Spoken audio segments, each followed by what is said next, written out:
A warm welcome to the History Show here on Uxbridge FM. And as usual, we welcome back Ken Pearce, who is chairman of the Uxbridge Local History Society. Hello, Ken. Hello there. Now, first talk today, the Lowe and Shawyer Nursery. Indeed, yes. In 1864, Joseph Lowe, spelt L-O-W-E, a 20-year-old jobbing gardener in Uxbridge, began growing plants for his customers in a 6-foot by 4-foot frame. But in a short time, he had added a greenhouse and 12 other frames, growing mostly geraniums and calceolarias. By 1868, Joseph Lowe was seeking a larger site for his expanding trade. And in that year, he rented 2 acres of land in Kingston Lane and moved his business there. The house on the site became his home. His nursery continued to expand, and greenhouses were erected in quick succession. And Joseph Lowe decided to specialize in roses and chrysanthemums for the cut flower market, and his name soon became very well known. By this time, he was employing several men and was able to purchase the freehold of his site. In 1897, though, Joseph Lowe became unwell and was faced with the possibility of giving up the nursery. However, he had been visited for some time by a young man from Cranford called George Shawyer, S-H-A-W-Y-E-R. And Shawyer was asking advice about cultivation. Impressed by the young man's enthusiasm and interest, Lowe suggested partnership. Shawyer accepted and joined the firm. Lowe's health fortunately recovered. The hard work and loyal cooperation of the partners brought success, and a private company was formed in 1906. By this time, there were about 100 employees, and land had been purchased on the west side of Kingston Lane, increasing the nursery area to 26 acres. Rapid expansion continued with the purchase of adjoining fields and meadows, so that by 1914, Lowe and Shawyer owned 71 acres and were employing 300 people. The firm was now the largest employer of labour in the district. This period was notable for the creation of new rose varieties, and in 1910, their chief rose grower, Edwin Alford, was awarded the Gold Medal of the National Rose Society for his rose, Lady Hillingdon. That rose is still available today. With the onset of the 1914-18 war, the company had to switch largely to the growing of vegetables and tomatoes, and women workers were employed by the company for the first time.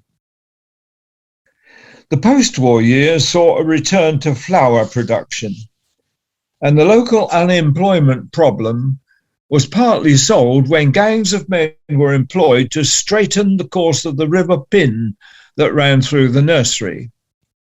It had been a meandering stream and was at one time the sole source of water for the nursery.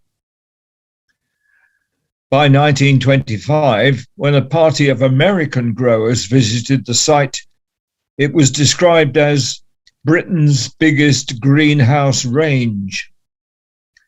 The acreage was now over 120, and there were about 500 employees.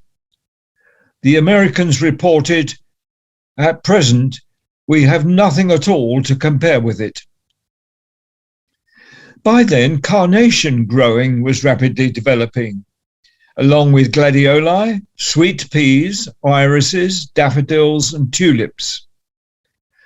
From the packing shed flowed a steady stream of flowers throughout the year, and horse-drawn wagons, soon to be replaced by motor lorries, travelled through the night piled high with boxes of flowers to reach the London market at dawn. And by rail, the firm's products were reaching markets at Bristol, Birmingham, Manchester and Liverpool. Joseph Lowe died in 1929, and management then passed solely to George Shawyer. He decided to abandon rose growing, but the nursery continued to increase in size with the purchase of land between Cleveland Road and Cowley Road, and also part of Manor Farm to the south of Cowley Church. By the mid-1930s, the acreage was 199 and the labour force approached 1,000. 14 boiler houses consumed 6,000 tonnes of fuel a year, and there were 35 acres of greenhouses. Artesian wells were bored to boost the water supply. On April the 25th, 1934, Her Majesty Queen Mary, always interested in horticulture, came from Windsor with her granddaughter Elizabeth, who of course is now our Queen, to visit the nursery. And they spent over an hour touring the nursery with Mr. Shawyer.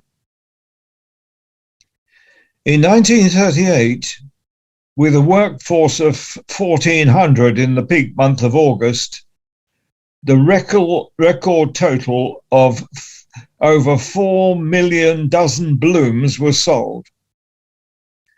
This total was almost reached in 1939, but the outbreak of war meant that the cultivation of vegetables and tomatoes was introduced once again, and some sugar beet was grown in the war years. Mr. Shawyer died in 1943, aged 79. He was undoubtedly the leader of the cut flower industry in this country, and like his partner Joseph Lowe, had been awarded the Victoria Medal of Honour by the Royal Horticultural Society, their highest award.